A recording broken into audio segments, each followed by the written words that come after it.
डोळा गमवावा लागलाय। मोबाईलवर सतत गेम खेळत असल्यामुळं मोबाईल कधी तापला हे त्याला कळलंच नाही आणि तापलेल्या मोबाईलचा स्फोट झाला। स्फोटात मोबाईलचा एक तुकडा त्याच्या डोळ्यात घुसल्यामुळे एक डोळा निकामी झालाय।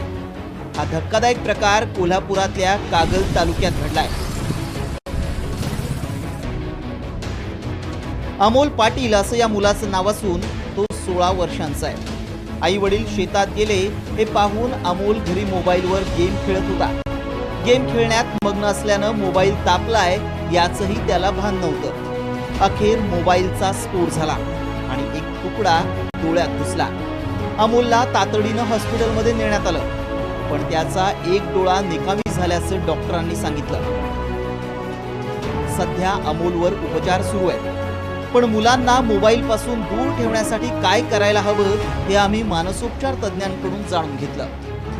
या मुलांना हेल्दी किंवा निरोगी त्यांची वाढ होईल या दृष्टिकोनातून त्यांना छंद, खेळ, जास्त करून मैदानी खेळ हे कसे खेळतील आणि ते एकदा त्या ह्याच्यात गुंतले किंवा त्यांचा इंटरेस्ट डेव्हलप झाला तर त्यांना मोबाईलची आठवणही येणार नाही। म्युझिक आहे, डान्स आहे, असे वेगवेगळे छंद त्यांना जर लावले आणि त्यात जर त्यांना गुंतवलं तर त्यांच्या उपजत काही गोष्टी आहेत त्यांनाही चालना मिळेल आणि मोबाईलकडेही त्यांचं हळूहळू दुर्लक्ष व्हायला लागेल। मोबाईल आणि त्यातल्या गेमच्या मोहात आपण किती वेळ मोबाईल हातात घेतलाय याचंही भान आपल्याला नसतं।